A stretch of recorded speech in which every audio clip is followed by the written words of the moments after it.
Sir पहले आपकी माँ दुर्गा में बहुत अटूट श्रद्धा थी, आपको बहुत सारी सिद्धियां भी प्राप्त थी, तो फिर आप संत रामपाल जी महाराज की शरण में कैसे आए? गुरुदेव के बारे में संत हमारे गांव के भगत जी हैं, उनसे बताया संत रामपाल जी के बारे में। तो मैंने उनको गलत भी समझा कि कोई संत परमात्मा नहीं हो सकता है और मेरी बीमारी कोई काट ही नहीं सकता है। जब इतनी बड़ी शक्ति मेरे साथ में है तो कोई नहीं काट सकता। तब माता जी ने मेरे को दर्शन दिए। तो मैंने ये बोल दिया था माता जी को, अगर तेरे से मेरी कोई समस्या ठीक नहीं होती हो तो मैं किसी की भी शरण में जाऊंगा। तभी माता ने कहा कि संत रामपाल जी महाराज की शरण में चले जाओ, तुम्हारी सब समस्या का हल वहीं हो जा। अगर कह रहे हो कि मेरे को छोड़ दो तो छोड़ दो, तेरी जो समस्या है मेरे से ठीक नहीं होगी।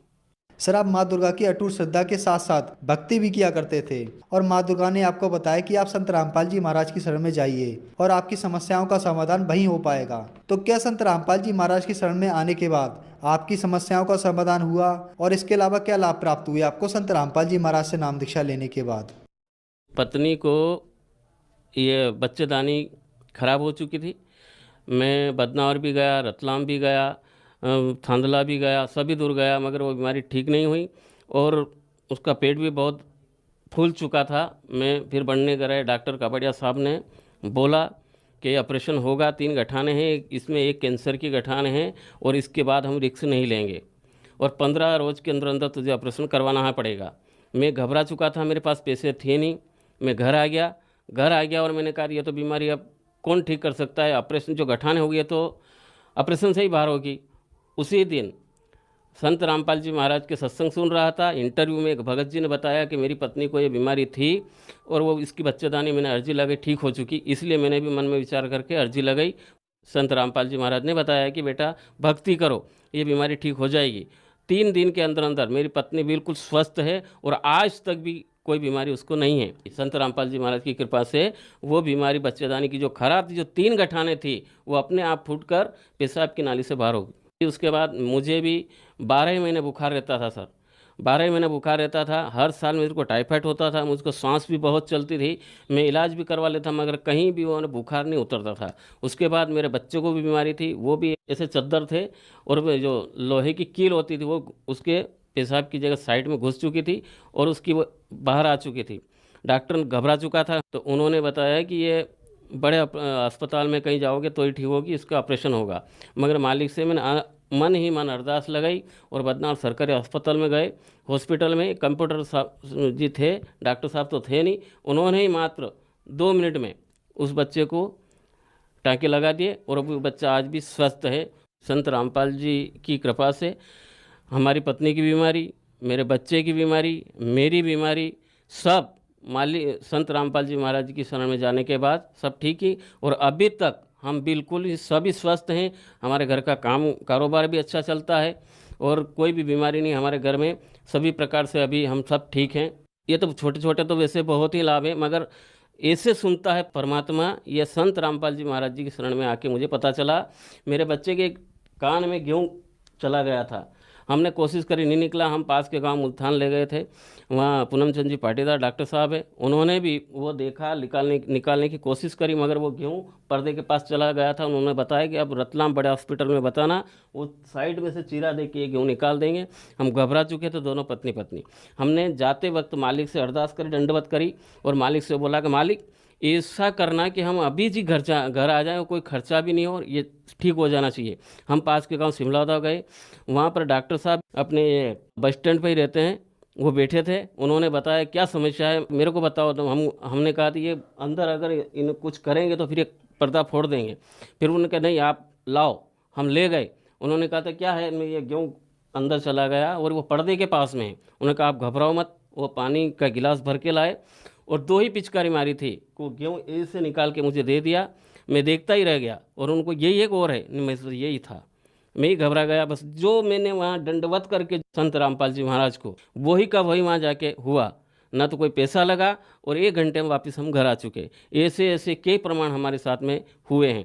उसके बाद ये मेरे दांत ये गिर चुके हैं, अभी भी दांत नहीं है, ये तंबाकू से हुए। और यहाँ मेरे को कैंसर उठा था और जबान में भी कैंसर था। मगर जब हमने संत गुरु रामपाल जी महाराज से नाम दीक्षा ली, उसके बाद मुझे अभी तक कोई भी बीमारी नहीं है। और हम इतनी तंबाकू खाता था कि चाय तो और बहुत सारे पी लेते हैं, मगर मैं खाना भी तंबाकू को साइड में दबा के खाता था। इतनी मतलब मुझे आदत लत पड़ चुकी थी कि मैं तंबाकू के बगैर एक मिनट भी नहीं रहता। जैसे ही थूका दूसरी बार उसी वक्त में डाल देता था। बीड़ी भी पीता था मैं, सिगरेट भी पीता था मैं, और मैं जहाँ तक कि मैं शराब भी पीने लगा था। संत रामपाल जी महाराज से नाम दीक्षा लेने के बाद मेरी वो आदत छूट गई, और आज तक मेरे को कभी वो ऐसा लत नहीं आती है कि मैं कुछ खा लूँ। आर्थिक स्थिति, हमारे शरीर के रोग थे, हमारे नशे की जो लत थी, और कई प्रकार की बीमारी, हम भयभीत भी रहते थे। हमारे घर में हर 4-8 रोज में सांप या नागिन कहीं से भी आ जाती थी। मालिक की, संत रामपाल जी महाराज जी की दीक्षा लेने के बाद में वो आज तक वापस हमारे घर कभी नहीं आए, और ये मेरी समस्या भी कोई कुछ भी नहीं रहे। आज तक हम कोई गोली तक भी पूरे परिवार में कोई नहीं लेता है। सर आप एक बात बताइए, आप बजरंग बली की भक्ति करते थे और माँ दुर्गा में आपकी अटूट श्रद्धा थी, लेकिन इतनी भक्ति करने के बाद भी आपको कोई लाभ नहीं मिला और आपको कैंसर हो गया। उसके बाद संत रामपाल जी महाराज की शरण में आने से आपका कैंसर ठीक हो गया और आप नशा मुक्त भी हो गए। तो संत रामपाल जी महाराज ने आपको ऐसी कौन सी भक्ति साधना और दवा दी जिससे आपका कैंसर ठीक हो गया? वो शास्त्र के अनुसार जो भी भक्ति बताई वो शास्त्र के अनुसार है। गीता में भी 17वें अध्याय के 23 श्लोक में लिखा हुआ है कि भगवान कृष्ण खुद कह रहे हैं अर्जुन के, अर्जुन मेरा ओम तत् सत ये नाम है। तत् और सत ये सांकेतिक नाम है, जो कोई उन्होंने अर्जुन को कहा कि तत्वदर्शी संत की खोज कर 15वें अध्याय में बताया है। जो पीपल का वृक्ष भी बताया है कि वो जो पीपल का वृक्ष का जो पूरा भेद बता दे वो तत्वदर्शी संत है, उसकी पहचान बताई है, वो तत्वदर्शी संत होगा। उस संत की शरण में जाके अगर तू नाम दीक्षा लेगा तो ही तू मोक्ष को प्रदान होगा, वरना जन्म और मरण तेरे भी है अर्जुन, मेरे भी है। कई बार तू जन्म मतलब हो चुके, तुझे मालूम नहीं, मुझे मालूम है। उसके बाद भगवान ने ये अर्जुन को ज्ञान दिया कि तू किसी तत्वदर्शी संत की शरण में जा, जहाँ से तू मोक्ष को प्राप्त होगा।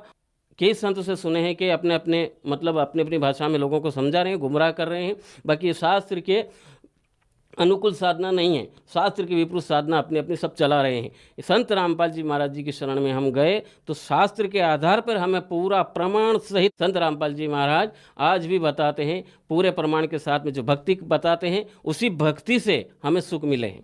सर संत रामपाल जी महाराज से नाम दीक्षा लेने के बाद आपका कैंसर ठीक हो गया, आपकी पत्नी का कैंसर ठीक हो गया और भी बहुत सारे लाभ आपको हुए। तो जो श्रद्धालु आपको देख रहे हैं उनके लिए आप क्या संदेश देना चाहेंगे? जी, संत रामपाल जी महाराज जी से नाम दीक्षा ले, आपकी कोई भी बीमारी होगी बिना पैसे से ठीक हो जाएगी। चाहे वो कैंसर हो, चाहे टीबी हो या असाध्य रोग हो, दुनिया में कहीं भी नहीं ठीक होता हो, वो संत रामपाल जी महाराज जी की शरण में आने से और नाम दीक्षा लेने से ठीक हो जाएगी। सर आपने यहाँ पे बताया कि संत रामपाल जी महाराज से नाम दीक्षा लेने के बाद कोई भी बीमारी ठीक हो जाएगी। आज बहुत सारे अस्पताल मरीजों से भरे पड़े हैं, तो क्या वह सारे मरीज संत रामपाल जी महाराज से नाम दीक्षा लेने के बाद ठीक हो सकते हैं? जी, संत रामपाल जी महाराज जी से नाम लेने के बाद और जो उनकी मर्यादाएं हैं उन मर्यादा में रहकर, चाहे देश में हो चाहे विदेश में हो, चाहे किसी धर्म संप्रदाय किसी का भी हो, संत रामपाल जी महाराज जी की शरण में आएँ और नाम दीक्षा ग्रहण करें और नियम अनुसार रहें। धरती में ऐसी कोई शक्ति नहीं है जो संत रामपाल जी महाराज नाम लेने के बाद आपको टच भी कर दे, अगर आप नियम पर हैं तो। अगर नियम नहीं है तो मालिक तो कहते हैं कि नियम में रहना पड़ेगा। अगर नियम में रह के भक्ति कर सकते हैं, जो मांस खाता है, और सारी भक्तियां कर रहे हैं लोग, मांस भी खा रहे हैं, शराब पी रहे हैं, गांजा भी पी रहे हैं, ऐसे बड़े बड़े संत इस धरती पर हैं, उनके वो गांजा भी नहीं छोड़ा सकते, वो खुद पीते हैं, तो वो परमात्मा को प्राप्त हो ही नहीं सकते। ये किसी शास्त्र में नहीं है कि इतना खाने पीने के बाद में हमें परमात्मा मिल जाएगा। शास्त्र को विपरीत जो भी जाएगा वो कोई भी संत इस धरती पर पैदा ही नहीं हुआ है। संत रामपाल जी महाराज जी को छोड़कर इनकी शरण में आने से चाहे कोई भी बीमारी हो, कितनी भी खतरनाक बीमारी हो, मुर्दे भी जिंदे संत रामपाल जी महाराज ने किए हैं। तो आप यही है कि आप संत रामपाल जी महाराज जी की शरण में आएँ और दीक्षा ग्रहण करें, सभी समस्याएं संत रामपाल जी महाराज जी ठीक करेंगे, गारंटी के साथ में। सर संत रामपाल जी महाराज से नाम दीक्षा कैसे ली जा सकती है? सर साधना चैनल पे संत रामपाल जी महाराज का 1 घंटे का प्रवचन आता है, और भी बहुत सारे चैनल हैं वहाँ पर भी आते हैं। और साधना चैनल पे तो आप देखिए 7:30 से 8:30 बजे तक आता है। वहाँ नीचे पीली पट्टी चलती है, उस पर नंबर रहते हैं। संत रामपाल जी महाराज जी के सेंटर खुले हुए हैं, आप वहाँ फ़ोन करिए, आपके पास के सेंटर का वो पूरा बता देंगे और संत रामपाल जी महाराज जी के आश्रम में फ्री से आपको नाम दीक्षा दी जाएगी। धन्यवाद सर। सत साहिब।